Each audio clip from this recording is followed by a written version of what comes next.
Hey, I'm Grizzly from Finch. I'm Pappas from Finch. And you're watching Infectious magazine.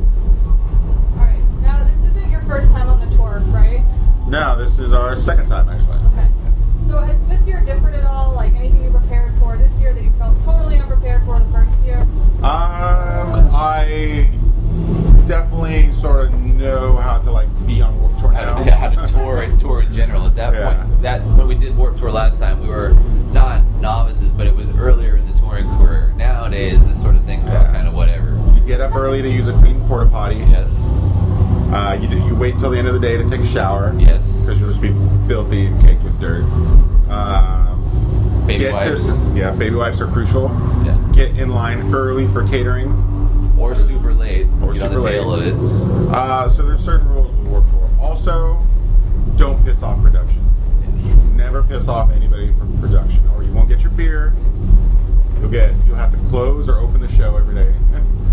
They can punish you in many different ways. So be good. Yeah, be good. It's kind of how the system works and start to be able to bounce around in those rules. Now, were you guys on the Alaska day? Or No. I'm so I would have loved to have been there, just see people seeing Warped Tour for the first time ever. Yeah, totally. Did you hear that they're going to do Antarctica next year? Really? Yeah. Oh, I didn't. It's going to be crazy. Wow. They're trying maybe I'll get there. By 2026, they're going to try and have at least one band play on the moon, too. Space. No way. Yeah, seriously. They're working with that dude from Space. Tesla named Elon Musk to get at least one band on the moon playing in space.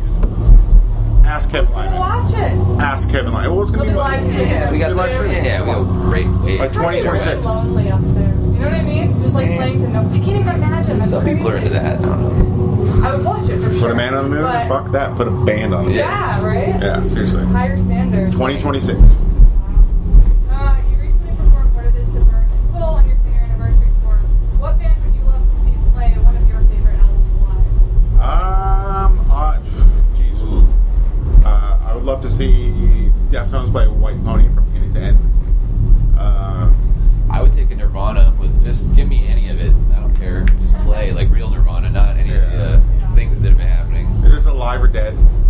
Is this how we going for it? Yeah, fair game. Wide open possibilities. How about a dead band like Oasis? Playing, there you go. playing any one of their records from beginning to end. Now, you mentioned a big part of that album is essentially creating new memories for people. So what new memories have you been creating on this tour yourselves? What tour specifically? Oh god, I have so many nightmares about porta potties. Yeah. Why Dying don't they like. let you into the venue? Like if you get here before doors? That's a long walk. Yeah, you gotta talk your way through that scenario. I don't know, dying in a bandwagon. I don't want to do that either. New memories. Plenty of friends. Yeah, we're New friends. seeing a lot of old friends, making Old some new friends. friends. So it's been fun. It's like punk rock summer camp.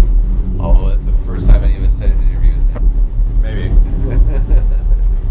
Well, one of the things you mentioned is a big reason for the band's initial breakup was just tension, which I think is pretty common among bands anyway.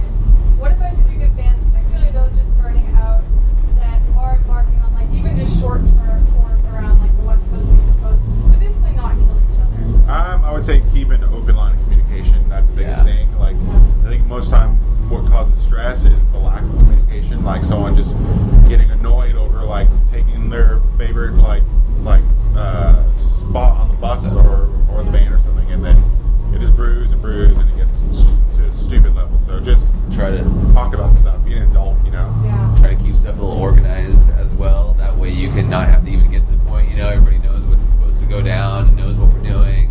No questions. Everybody's gonna freak out about some stupid little thing. Open line of communication. Yeah, it's got to be a little bit of an art, right? Living with that many people. Yeah, you sort of figure out the nuances.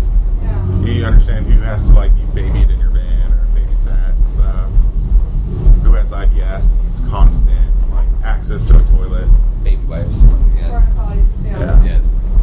Full circle. What do you think the next big trend in the music industry is? Mosh bands, Oh yeah. Really? huge breakdowns.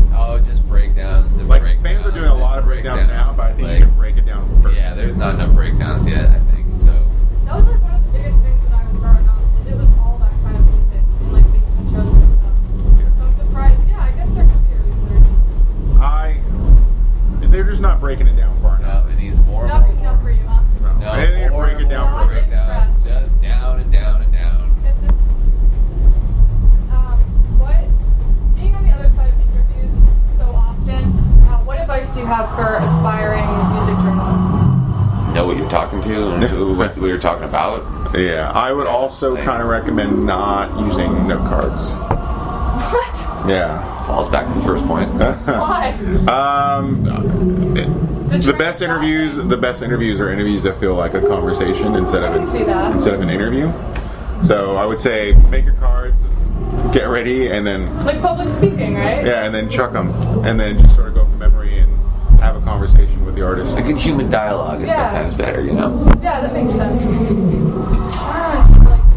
Yeah. So It is. It turns into more work, but that's you guys said know about good, that, so right? Absolutely. I can sit here and answer questions all day, but if you have like a conversation, you'll probably get better stuff.